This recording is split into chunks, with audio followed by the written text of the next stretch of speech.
Welcome to Yahoo Finance Sports Report, a unique look at the business of sports, brought to you by Yahoo Finance and Yahoo Sports. I'm your host, Joe Pompliano, and I'm here to coach you through the financial game. We'll look beyond the headlines, analyze all the latest sports news, the teams, trades, and billion-dollar deals, so you and your portfolio will win big. This week, we've got a special Super Bowl-themed episode for you.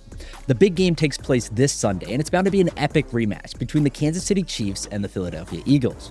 We're going to take a look at the business side of all of it, from ticket prices to sports betting to even the numbers behind the halftime show. We're getting into everything having to do with football's biggest night. I'll also be joined by former NFL executive Andrew Brandt to talk about all of this and more. Let's huddle up and get right into it.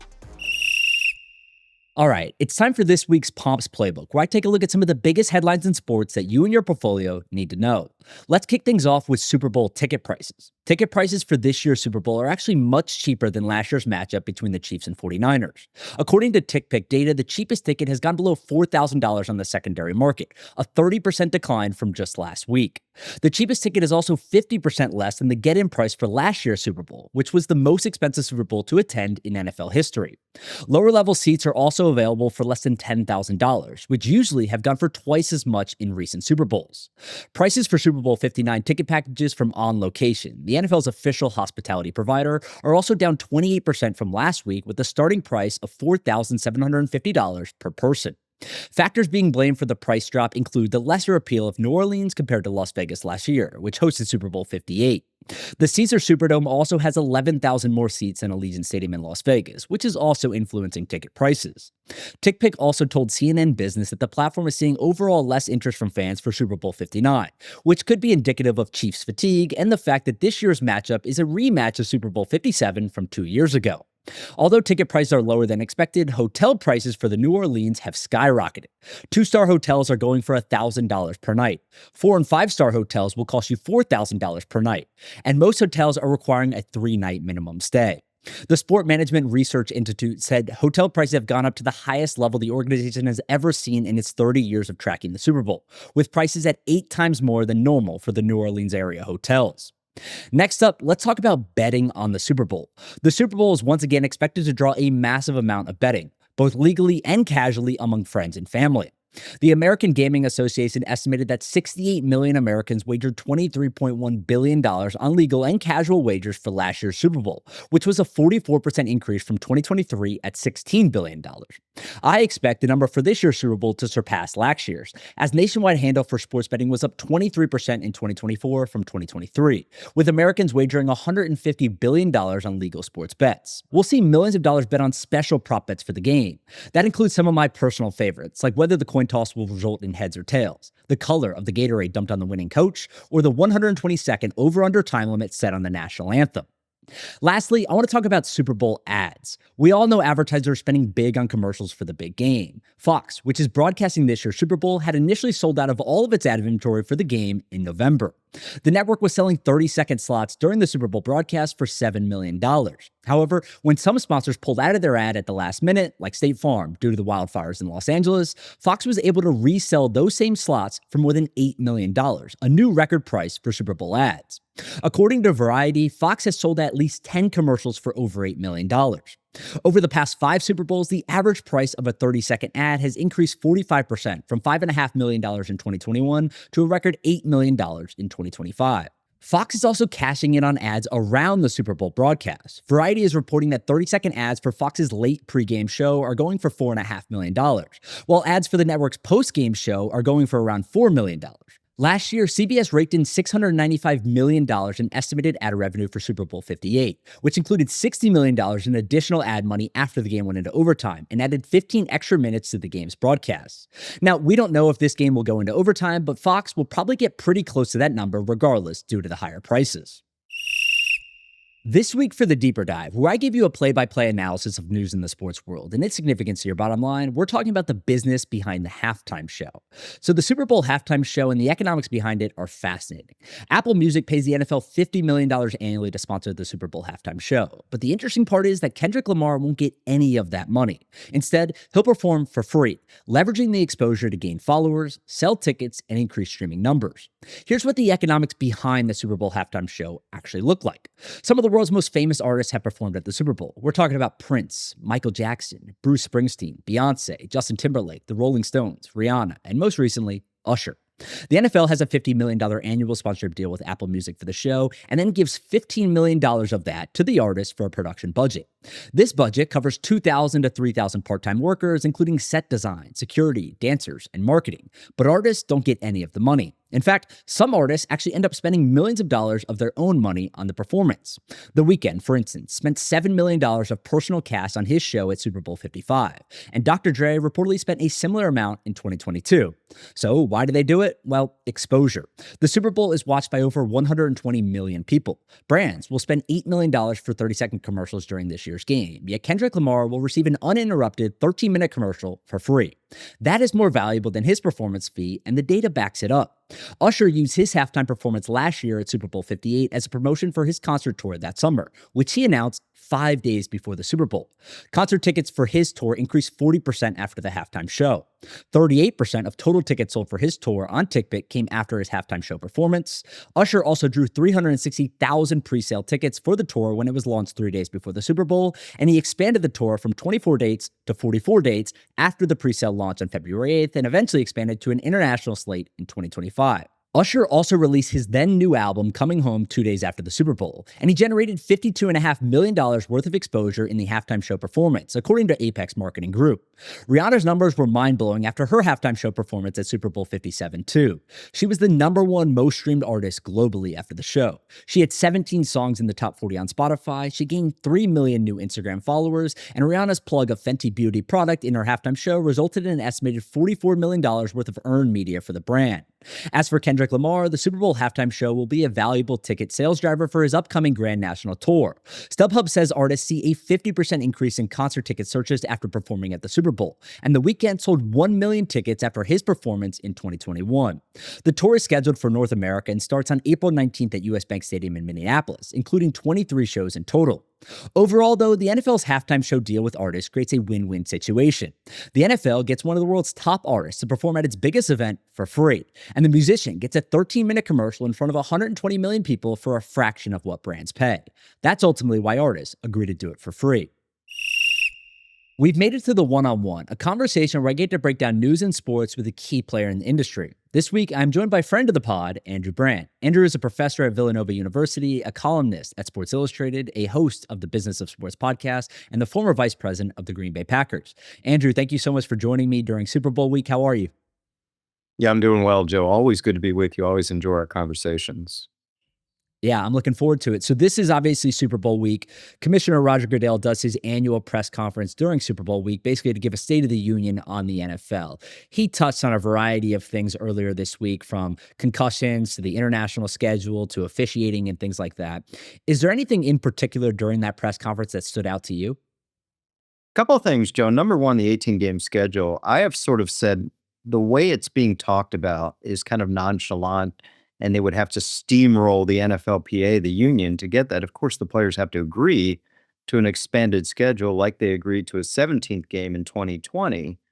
He was a little more, I guess, submissive to the union than I've heard before. Like, no, it's not happening right away. We've got to talk to the union, and the next CBA is not for several years.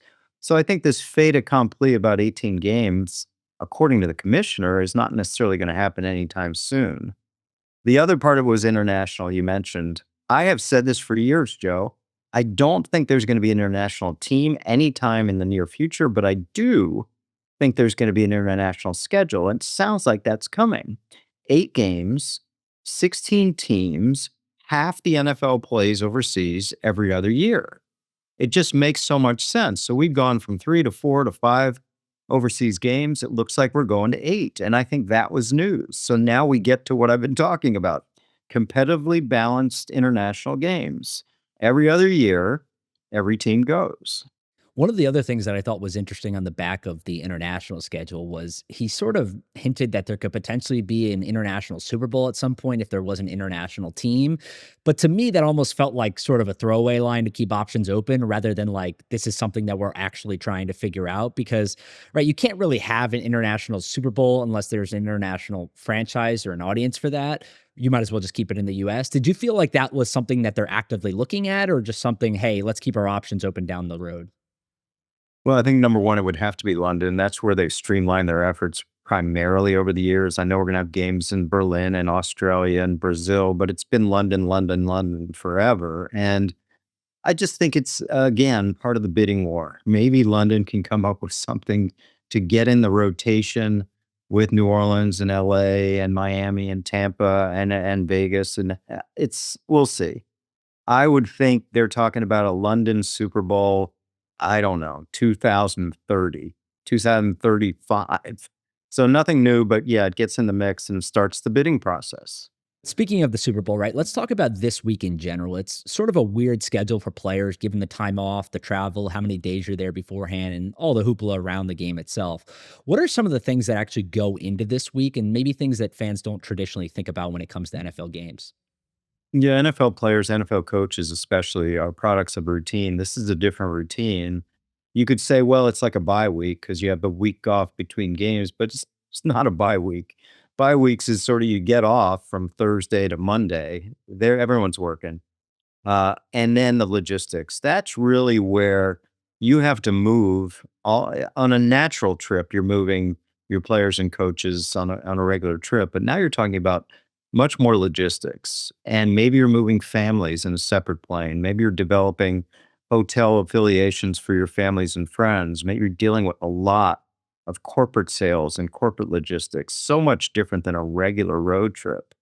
And I think the thing that everyone has to realize is it's up to the coaches, really, to keep this as normalized as possible for the players. They get everything out of the way Monday with all the media for the media, which is ridiculous because all these new media are asking the same questions, and then they get to business. But a lot of the work had to get done week one. In other words, the week that they're home. The Chiefs and Eagles were home last week. I would say the bulk of their preparation went in last week. This week is just touch ups for the big game on Sunday. We've got to take a quick break, but we'll be back right after this with more of my interview with Andrew Brandt.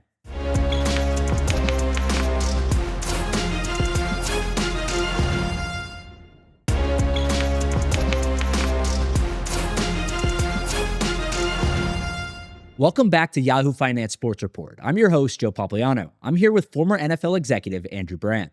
And when it comes to the two teams competing, obviously you have the Kansas City Chiefs who are going for the first three-peat in NFL history. But even on the flip side of that, we have the Eagles, which is a rematch of the Super Bowl from a couple of years ago. Also a team that has been right there every single year knocking on the door. It feels like these two teams have elevated themselves from a management perspective, right? If you think about the NFL, the great thing about the NFL is that there's usually a good amount of parity, right? Depending on contracts and salary caps and how much your quarterback's getting paid. These teams come and go. Dynasties are really hard to drive over time depending on your players. Why do you think that the Chiefs and the Eagles have been able to sustain the success while paying their quarterback so much money over the last few years? Those are the two words, sustained success. It's what I tried for in my decade with the Packers. You see my helmet behind me. I think these are the two best managed teams in the NFL. Let's start with the Chiefs. They have this otherworldly talent in Mahomes, but they've managed the team around that. They've got kind of middling wide receivers and running backs, discarded guys from other teams like Kareem Hunt, Juju Smith-Schuster, Hollywood Brown. No one would say their offensive line is one of the top five in the league. And they've used a lot of resources on defense, obviously paying Chris Jones, but really using a lot of draft capital on their defense. That's where they're spending their draft. 6 out of 8 picks one year, 7 out of 10 picks one year, 6 out of 9 picks one year. And they really balanced that team really well. And Brett Veach, the GM, has really found players that work for Andy on offense and work for Spagnuolo on defense. That's not as easy as it sounds. It's great to draft great players, but do they fit the style? Moving to the Eagles, I'm a longtime friend, full disclosure, neighbor. It's about 3 blocks away of Howie Roseman. And I'd admire what he's done. What he has is competitive advantage, the general manager of the Eagles, because He comes from the background I came from, negotiating player contracts, doing cap management, business. And I think that has really given him an edge in negotiating trades with general managers because still in this day, Joe, most NFL general managers do not come from a business background. They come from a pure scouting background. So you have Howie Roseman doing deals with scouts, basically, and he has wrangled some incredible deals with these trades and with agents. He's gotten under market contracts for a lot of the top players. They put together this talented roster. They came into this year pretty talented, but they addressed outside linebacker with Baum from New Orleans, who's an all pro. They addressed running back with Barkley, who's maybe the best player in the league. They addressed defense with hiring the best coordinator out there in Vic Fangio. They addressed their secondary weakness by drafting two corners, top two picks, which may be there for the next 10, 15 years. So they've really managed this team well. It's an extraordinary talented team. I think the most talented team in the NFL, and I don't think it's close. So both these teams have made it to where they are with the sustained success approach and great management. Yeah, and it feels like both of those GMs did things that were considered maybe a little bit ridiculous or crazy at the time, which was giving Patrick Mahomes a $500 million contract and then signing Saquon Barkley to a big deal when everyone else is pulling back on running back salaries. But both of those moves now look very smart in hindsight, whereas maybe other GMs or other scouts or people online didn't necessarily think so at the time. But one other thing I'd like to talk about around the NFL and specifically in regards to the NBA is we had a big trade this week with Luka Doncic moving from the Mavericks to the Lakers for Anthony Davis. The world was obviously shocked about this. He's a top 5 player in the world. No one expected it would be happening. This happened virtually overnight. The deal wasn't shopped to a bunch of other teams, straight to the Lakers. And then following that up a few days later, we had Myles Garrett from the Cleveland Browns requesting a trade publicly. Now, one of the things that I always appreciate about you is you do a great job breaking down kind of the differences between the leverage that these players have in the NBA versus the NFL. If you could just explain the difference between those two trades and specifically with a request versus how the Mavericks decided to conduct that trade, I think it would be helpful. Yeah, and I think we start with the Mavericks, and we're not going to get into analyzing the trade like everyone else. I do think the universal ridicule, I guess, of the Mavericks is a little unfounded, but that's a whole nother subject. But I just feel like the Mavericks knew, whether it was from their side or what hasn't been talked about from Luca's side, that the extension wasn't an option. That maybe Luca didn't want to sign an extension, and then they had to react. This happens all the time in the NBA. Players decide that they want to be somewhere else, and voila, they're somewhere else. Of course, this happened many times with Kevin Durant. It's happened with Anthony Davis the first time going from New Orleans to LA. It's happened with Kawhi. It's happened with Kyrie a few times. It happens. Why? Because they have more leverage through their contracts. They end up with these potential extensions that are massive inputs by the teams, that the teams don't want a player that's not going to be happy when they have to do the extension, or they're close to or at free agency. So they can leverage that. James Harden, another one. In the NFL, we don't see superstars at the tip of free agency. So Myles Garrett requests a trade. He's got a couple years left on his contract. The team doesn't have to do anything. Remember Aaron Rodgers in 2021, unhappy with the Packers. Everyone in the world thinks he's going to be traded.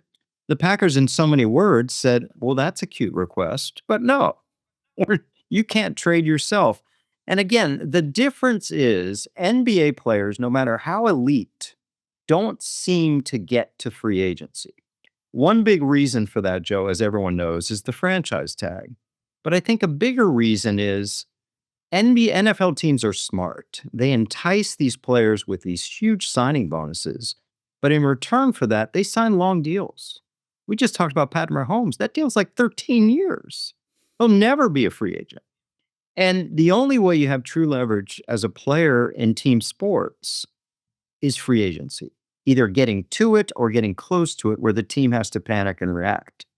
NBA players have been able to do that. For whatever reason, NFL players have not. I predict that Myles Garrett will not be traded. So we'll see what happens. It sounds like to me that you're expecting that Myles Garrett will be a Cleveland Brown next year, regardless of whether the trade request is received by the team or not. I believe he'll be there. And I guess you would say, if you had to ask me, Andrew, what's the one way a player can exert some leverage? What we have seen, Joe, we haven't talked about this, is the hold in. So a player does report, but becomes a pain in the you know what. And that has worked. Brandon Ayuk with the 49ers this year was not going to get a contract, but he came in and he was a pain in the you know what, and he got a huge contract. It does happen. It's rare. But again, if you're looking for Myles Garrett to exert some leverage, be a pain in the ass in August, but I don't know if that's his nature. That may not be. We're still a few days away from the big game on Sunday, but if you had to pick right now, given the two GMs, the teams, the rosters, how they're playing, who do you think would win? You know, Joe, I'm picking the Eagles. I just think they're a superior roster. I know the Mahomes magic. Obviously, that is a force that you can't predict, but I think the Eagles are so talented. And they have sleptwalks through some games this year and won. And when they've turned it on, they've really won, like they did in the NFC Championship. So I just think their talent will overwhelm them. What may be a close game through three quarters becomes not a close game late with Barkley and that offensive line taking over. I just think in the trenches will decide this game, not the magic of Mahomes. I'm picking the Eagles, and this is going out on a limb, Joe, but I have a feeling it won't even be close. Andrew, thank you so much for joining us. I always learn so much when we have a conversation, so I appreciate you joining the show. Likewise, Joe. Always enjoy our smart conversation. The clock is winding down here, but we have just enough time for some final buzz. So I want to talk about NBA executive Pat Riley. Now, I know you're thinking, what does Pat Riley have to do with the Super Bowl? Well, Pat Riley is expected to make over $1 million if the Chiefs win this year's Super Bowl. And it's all because of one smart decision he made nearly 40 years ago. Here's the story. So Pat Riley led the Los Angeles Lakers to back-to-back NBA championships in 1987 and 1988. So in 1989, with the Lakers looking for a third consecutive championship, Riley filed a trademark for the phrase three-peat. This trademark was granted to Riley and essentially covers everything related to merchandise. I'm talking hats, shirts, jackets, mugs, backpacks, and more. Now, the Lakers lost in the NBA Finals that year to the Detroit Pistons, but Riley's trademark is still paying off decades later. Riley reportedly made $300,000 when the Chicago Bulls completed a three-peat in 1993, and another $600,000 when they did it again in 1998. We don't know exactly how much three-peat merchandise the Kansas City Chiefs would sell if they were to win their third consecutive Super Bowl. However, if we adjust for inflation on the $600,000 Pat Riley made in 1998, he would be in line to earn another $1.2 million on a Chiefs Super Bowl win. Pat Riley has previously said that he donates a lot of this money to charity, but I think it's safe to say we know who he's going to be rooting for on Sunday. We're all out of time, so it's officially game over for this week. Thank you so much to Andrew and for all of you for joining us. Make sure to tune in to Yahoo Finance Sports Report on Thursdays at 5 p.m. wherever you get your podcasts. I'm your host, Joe Pompliano. See you next time.